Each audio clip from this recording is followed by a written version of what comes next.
person who you can count their mistakes is praiseworthy.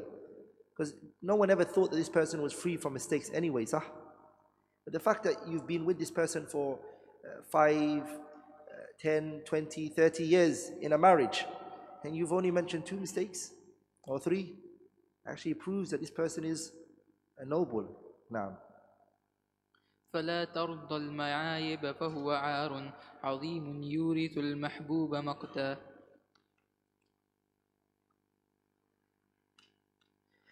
So he says, فلا ترضى المعايب, don't be pleased with your sins. This is the reason why he mentioned those 3 lines that we just mentioned. Don't ever be pleased with your mistakes. Don't ever say to yourself, yeah, but I'm a human. You know, don't ever be pleased with it.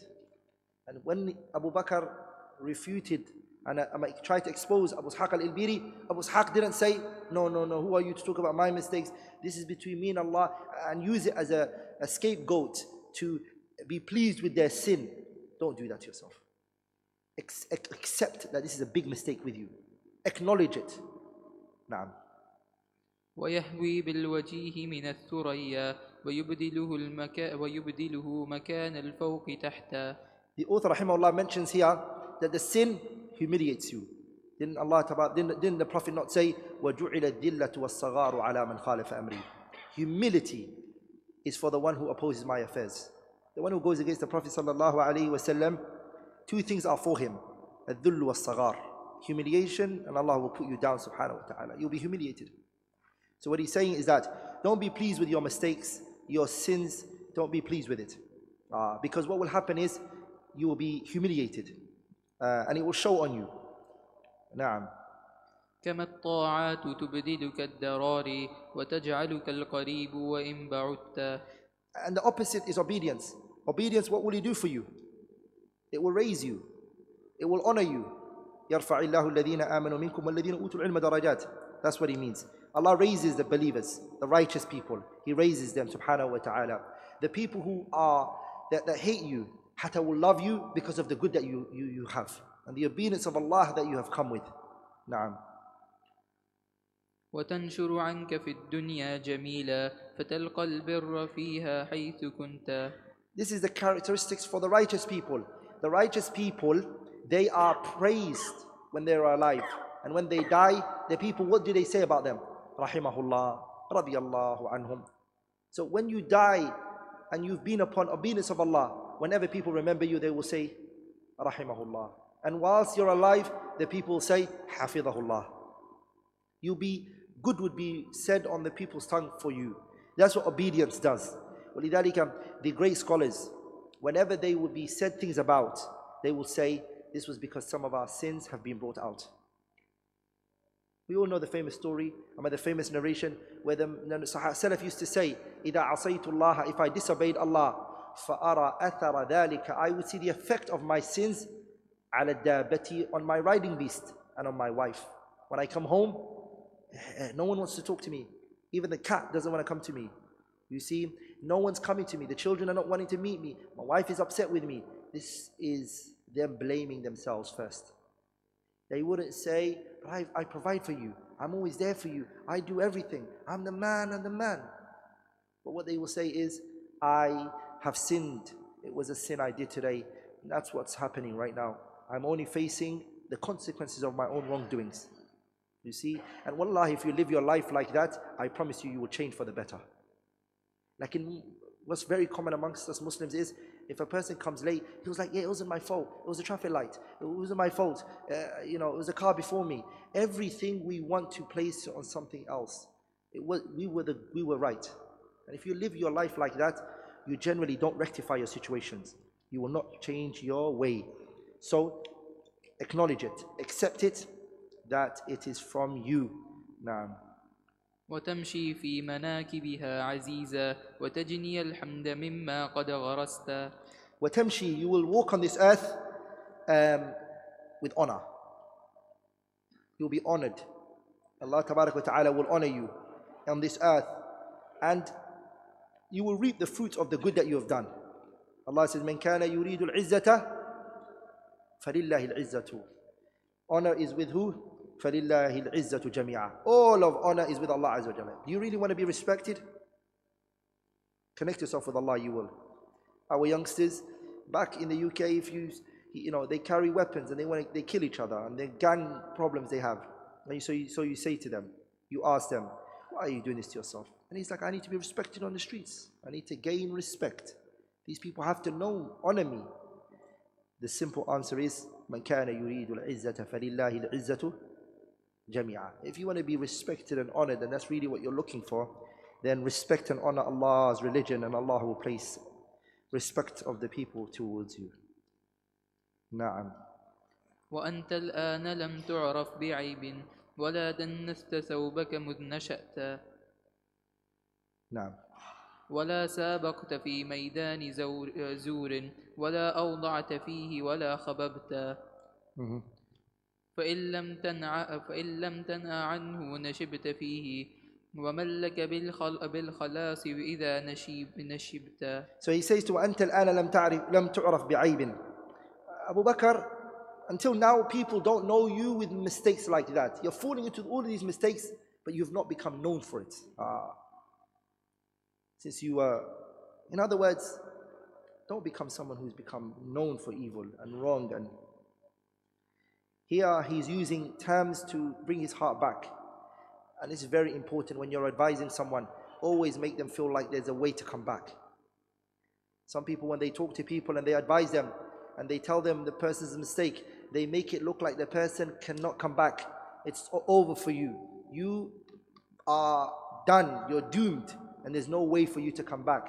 And so then the person, he doesn't have any hope anymore. He loses hope, and so he dwells into his evil. You shouldn't do that to the person. وَلِذَلِكَ the Messenger sallallahu alayhi wa sallam, he would use that method. He said to the companion, he said, Ya Mu'adh, inni la uhibbuka. Mu'adh, I love you. That's what he wants to advise him, but what did he mention first? What did he say first? Mu'adh, I love you. Inni la uhibbuka, Mu'adh, I love you. Then he said to him, لا تدعن في دبر كل صلاة. After every prayer, don't forget to say, اللهم أعني على ذكرك وشكرك وحسن عبادتك. But imagine the Prophet saying to you, I love you, and then telling you what he wants to tell you. That was him trying to get his heart and for him to listen. That's very, very vital. Another place, when Abdullah ibn Umar never used to pray Qiyamul Layl. He never prayed Qiyamul Layl. And the Prophet found out that he never prayed Qiyamul Layl through his sister, Hafsa, who the Prophet was married to. Hafsa told the Prophet ﷺ a dream Abdullah ibn Umar had. And from there the Prophet realized that Abdullah ibn Umar did not pray Qiyamul Layl, or doesn't pray Qiyamul Layl. And the Prophet said, Ni'mar rajuli. An honorable man is Abdullah ibn Umar. If only he could pray Qiyamul Layl.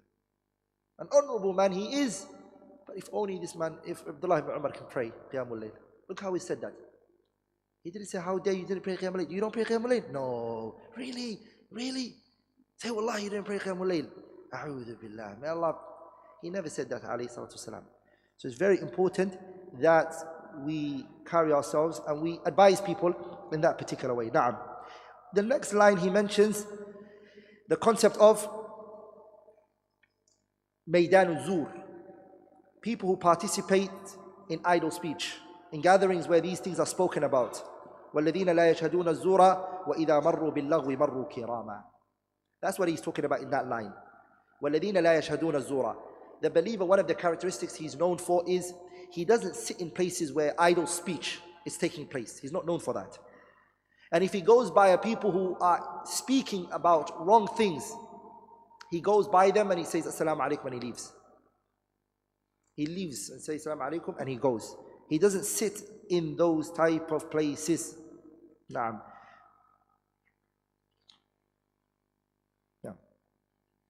تدنس ما تطهر منك حتى كأنك قبل ذلك ما طهرت. In other words, if you go to these type of places and you indulge into sins, it will taint you. Naam. It will taint you, it will destroy you. Naam. وصرت أسير ذنبك في وثاق وكيف لك الفكاك وقد أسرت. He speaks about the concept of you become a captive for your own sins. Have you not seen a person who's addicted to something? He wants to leave it. He's crying. But can he leave it? He's a captive for his own desires. He's crying, tears are coming out from his eyes. He's addicted to something. He wants to leave this sin, but he's unable to leave it because why? He's become a captive. And that's what the sins will do to you. How will you reach it? What makes you reach that point where you become captive to your own sins? Your shahwa becomes more stronger than your body. Are you with me, brothers?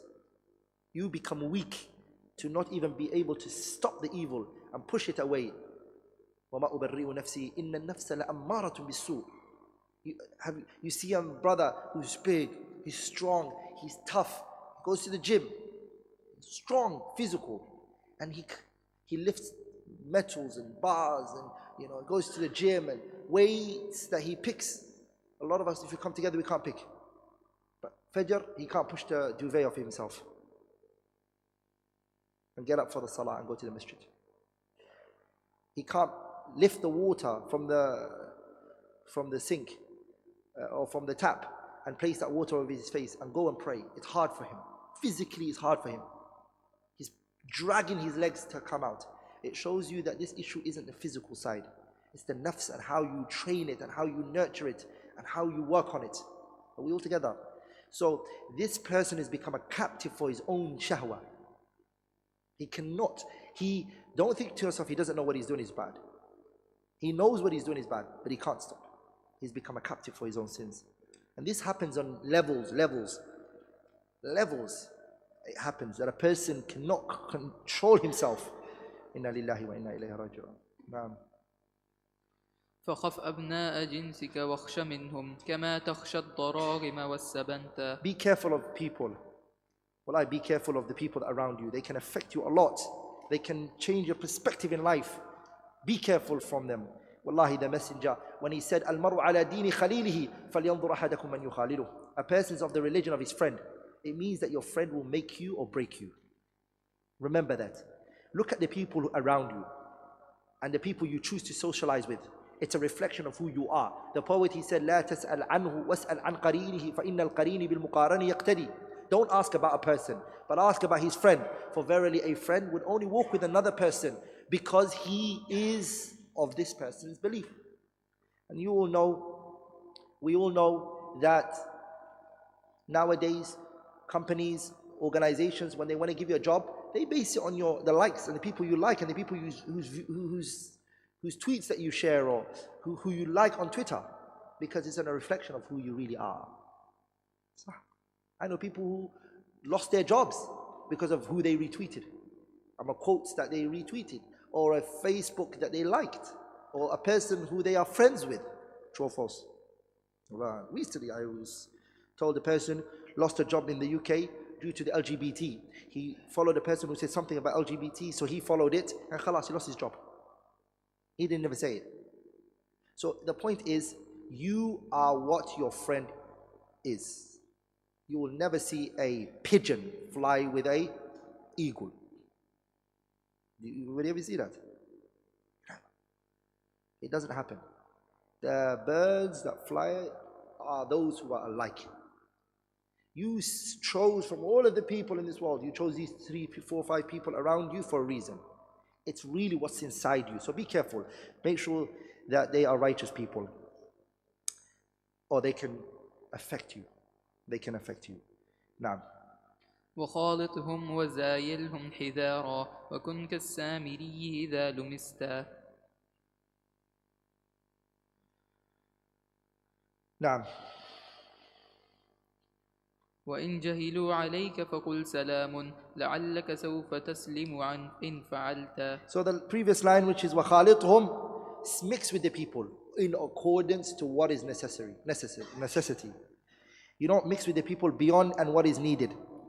Write this down quickly. Mixing with the people is 4 types. Okay? The mixing of the people is divided into 4. The mixing of the people, mixing with people, is divided into 4. The first one is people who mixing with them is like food for you. You need to mix with them. It's necessary. And those are the knowledgeable people, the scholars, the people who command you of Allah Azza wa Jalla. Being with those people day and night, you're in need of it. Day and night, it's like food for you. Number 2 is people who you mix with, who are like a medicine for you. You only mix with them when you're sick. You only come to them when you're sick. You don't need them when you're healthy.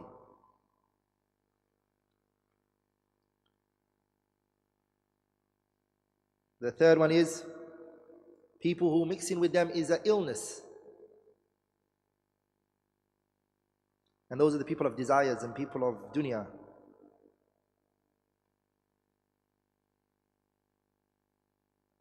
And the fourth one is those who sitting with them is immediate destruction. Immediate destruction. So the first one is people who mixing with them is food. You need it every time, every minute. You need to eat, you need to drink consistently, continuously, very often.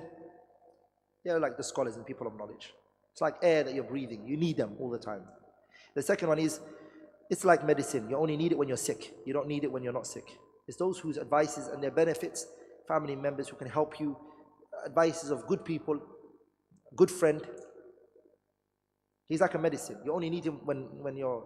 Number 3 is someone who's sitting with him is an illness. But you'll still function, but you're a sick person now. You'll still function, okay? It's people who put in your heart desires. The last one is people who sitting with them is immediate destruction. The minute you sit with them, you're destroyed. Khalas. It's not an illness that you walk for days and you're automatically dead. And it's those who affect your aqeedah. And there's more details to that now. وَمَنْ لَكَ بِالسَّلَامَةِ فِي زَمَانٍ. So after that he said, وَإِنْ جَهِلُوا عَلَيْكَ فَقُلْ سَلَامًا لَعَلَّكَ سَوْفَ تَسْلَمُ إِنْ فَعَلْتَ. If people become ignorant with you and they speak to you in an evil way, he said to you, فَقُلْ سَلَامًا. Say, Assalamu alaikum akhi. I need to go, and just leave him. Because you'll be safe from many other things you might say after that. Because of the ayah, Allah says, وَأَعْرِضْ عَنِ الْجَاهِلِينَ. Turn away from the ignorant ones. Allah says in another ayah, وَإِذَا خَاطَبَهُمُ الْجَاهِلُونَ قَالُوا سَلَامًا. If the ignorant ones talk to them, they say, Assalamu alaikum, and they leave them. The poet, he said, يُخَاطِبُنِ السَّفِيهِ بِكُلِّ قُبْحٍ. The dim-witted one, he talks to me in all of evil. He says, he's dim-witted, so he says everything bad to me. وَأَكْرَهُ أَنْ أَكُونَ لَهُ مُجِيبًا. And I dislike and I hate to respond to him and give him attention. يَزِيدُ سَفَاهَةً. So he increases in dim-wittedness. Because when I'm quiet, he thinks that I'm unable to speak. So he gets even more agitated, and so he starts saying even more things to me, and so he increases in dim-wittedness. وَأَزِيدُ حِلْمًا. And I increase in forbearance. كَعُودٍ زَادَهُ الْإِحْرَاقُ طِيبًا. Just like if you burn what's that stick? You know, you burn and it smells nice. The incense. Is it called, what's it called? The incense. Is it it sounds like insects, I'm trying to say. Okay, you burn it and it's like, it's got different smells, lavender and whatnot. It's burning, but what is it producing? A nice smell. You're burning me by insulting me, but I'm producing a nice scent, which is, I'm coming with the characteristics, which is forbearance. Halim, I don't respond to you. So, another poet, he said, إِذَا نَطَقَ السَّفِيهُ فَلَا تُجِبْهُ. If a dim-witted person talks to you, don't respond back to him. فَخَيْرٌ مِنْ إِجَابَتِهِ السُّكُوتُ. The best response you can give him, silence. Silence. فَإِنْ كَلَّمْتَهُ. Because if you talk to him, فَرَّجْتَ عَنْهُ. There was something in his heart. You know, when you talk to him, you make it good for him. Because it makes him feel that he's equal to you. So don't make him feel that way. Just don't respond back to him. If you ignore him, it hurts him even more. It really does. The poet, he said in another place, وَلَوْ كُلُّ كَلْبٍ عَوَى أَلْقَمْتَهُ حَجَرًا لَأَصْبَحَ الصَّخْرُ مِثْقَالًا بِدِينَارٍ. Every time a dog barks, if you threw a stone at it, then the rock and the stone will finally change into gold, because you won't find any rocks. You'll say, oh no, I need. And so it will cost you a lot of money to throw stones. It's best to just ignore it, because you can't respond to everybody. Na'am. وَمَنْ لَكَ بِالسَّلَامَةِ فِي زَمَانٍ تَنَالُ الْعِصَمِ إِلَّا إِنْ عُصِمْتَ. He's saying that a person can never be safe from criticism and name calling and etc. You're never going to be safe from the people, of the evil people. Wallahi, you won't be. That's what Allah said in the ayah, لا عاصم اليوم لا عاصم اليوم من أمر الله إلا من رحم. There's nobody who's safe today from the people's affairs. Allah, there isn't. So what you need to do is just connect yourself with Allah Azza wa Jalla. Naam. ولا تلبث بحي فيه ضيم يميت القلب إلا إن كبلت. Don't stay in a place and live in a land where Allah's deen is destroyed and the sunnah is being dismantled. Sufyan al-Thawri went to a land. Listen to this. Sufyan al-Thawri or Sufyan ibn Uyaynah, one of the two.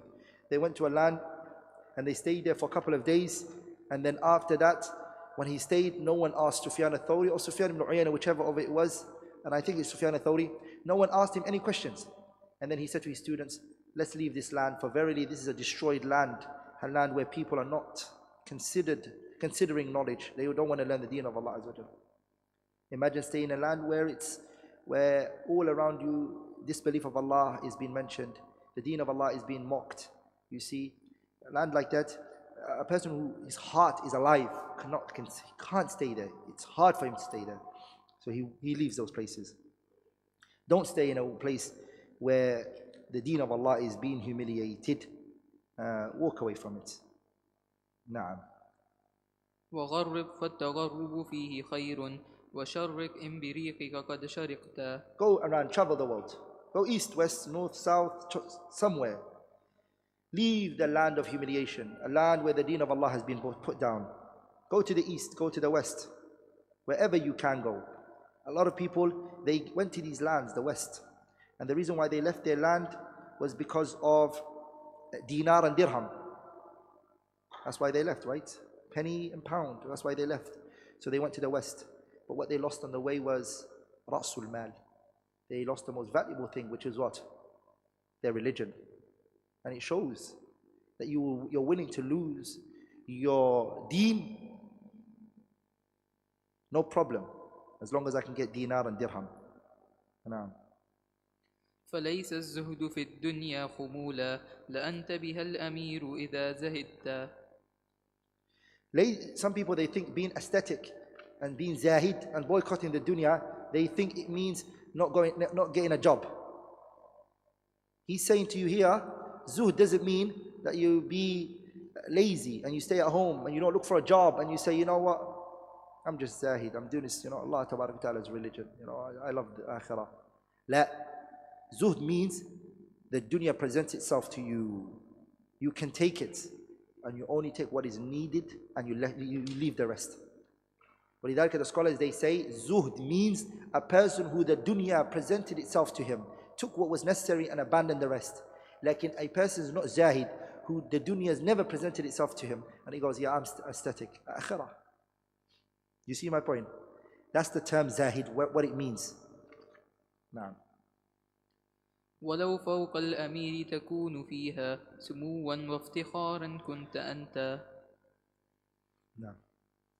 فإن فارقتها وخرجت منها إلى دار السلام فقد سلمت.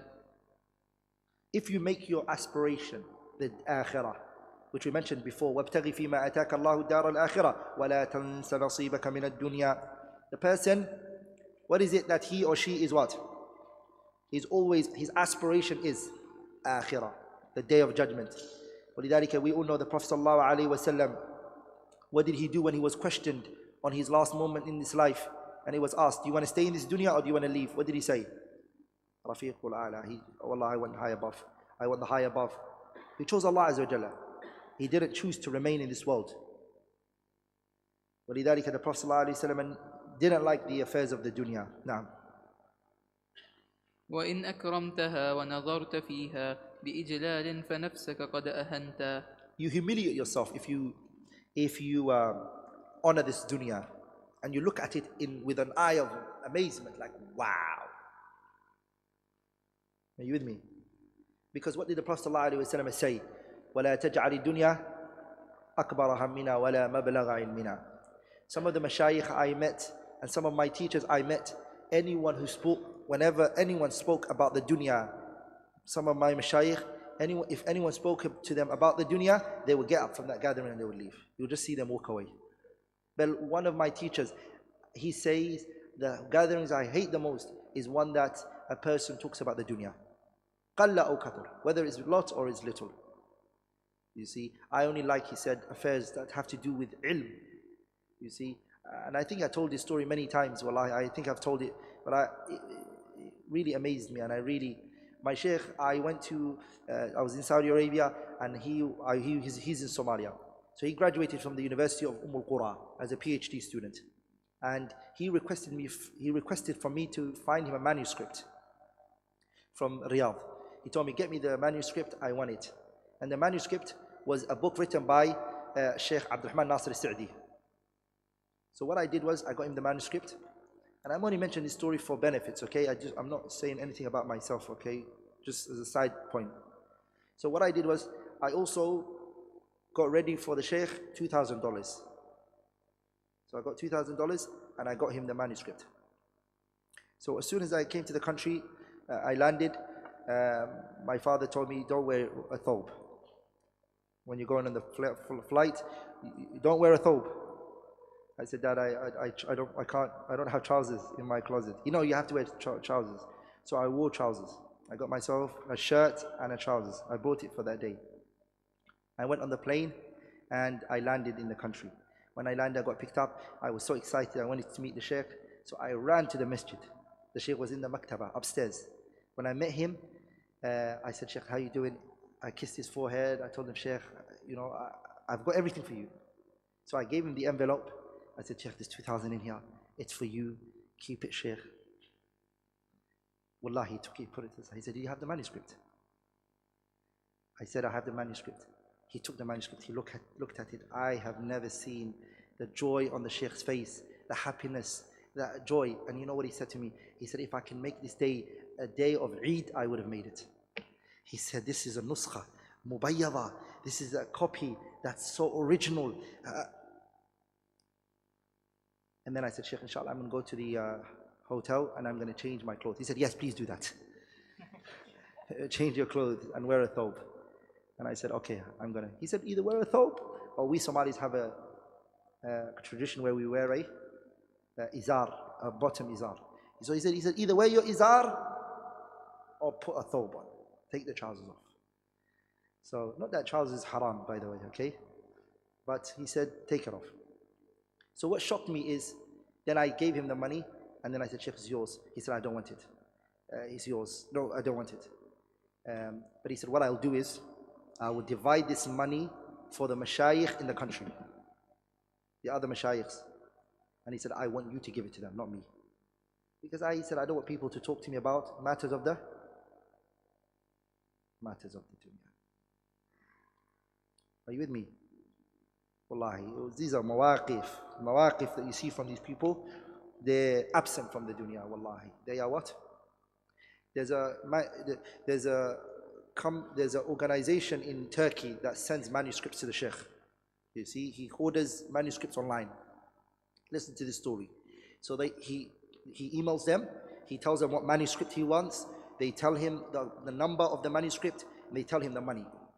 So my other Sheikh and I were sitting, but my other Sheikh, he's from the UK, knowledgeable man.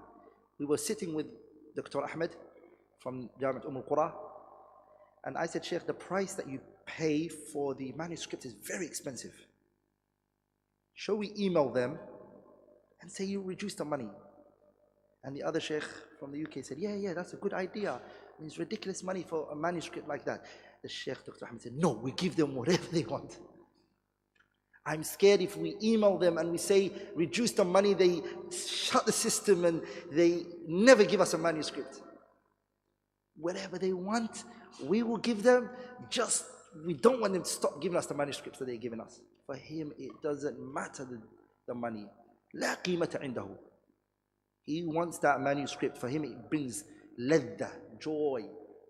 Are you with me, brothers? I was in Hajj, and when I was with him in Hajj.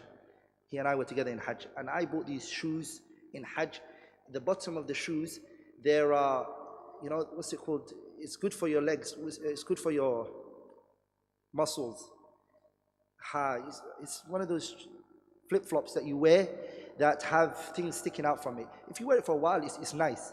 But in Hajj, Muzdalifah, Mina, all of these places, so I couldn't carry it. I couldn't wear it. And I struggled walking. And to a point, I was ready if a wheelchair was used for me to be taken around. Oh, it was very hard. And I came to the Sheikh, I said, Sheikh, my legs are hurting me. I can't walk anymore. And I became emotional. I was like, I don't think I could do Hajj. It hurts me because I walked everywhere. I did not take any public, I didn't take no train, no bus, no nothing in Hajj. All of it I walked, from Muzdalifah, Mina, Arafah, Masjid Namira, everything. And I had a heavy bag with me. So the Shaykh said to me, give it to me. I did not even say no. I said, take it. The remaining days of Hajj and after Hajj, I saw the Shaykh wearing those shoes. I didn't take it back. He wore it and even saw him limping, and he never complained. He never complained. He wore it. So what amazed me is, and I asked the Shaykh, I said, Shaykh, why? I took it back from him. I said, Shaykh, don't worry now, you don't need to. I got myself new ones, take it off. He said, why don't you complain? He said, Laysa min da'bi salaf. It's not from the way of the salaf to complain or to ask for help. It's not from their way, you see. نعم هيا. جمعت لك النصائح فامتثلها حياتك فهي أفضل ما امتثلت. He said, I've compiled for you advices, follow it. فهي أفضل ما امتثلت. It's the best thing for you to follow. وطولت العتاب وزدت فيه لأنك في البطالة قد أطلت. I have lengthened, he said, in criticizing you. I was a bit hard on you and I was scolding you. The reason why is because you've increased in the years of forsaking your duties. Now. ولا يغررك تقصيري وسهوي وخذ بوصيتي لك إن رشدت. Don't let my actions, because I am not perfect, don't let my imperfection, don't fall into what I'm falling into. I'm a human, I do mistakes. But just take my advice. Some people say, I won't take it from you because you do this. Don't do that. Take it from me, inshallah, he said. Yeah? وقد أردفتها 9 حسانا وكانت قبل ذلك ذا 106. This is the lines of poetry that he's mentioning, which is 115 lines. Now. وصلي على تمام الرسل ربي وعترته الكريمة ما ذكرت. So he's saying, I concluded my poetry with as-salatu ala nabi sallallahu alayhi wa sallam, sending salutation on the Prophet sallallahu alayhi wa sallam, and peace on him and his family. And that's where we finish the explanation.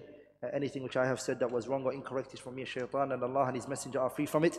Subhanak Allahumma bihamdik, ashhadu an la ilaha illallah, astaghfiruka wa atubu ilayk. Tomorrow we'll do the Kitab Uṛūsul Mi'iyya fi dhikri hali ashrafil bariyah. The time is finished. You can talk to me after, inshallah.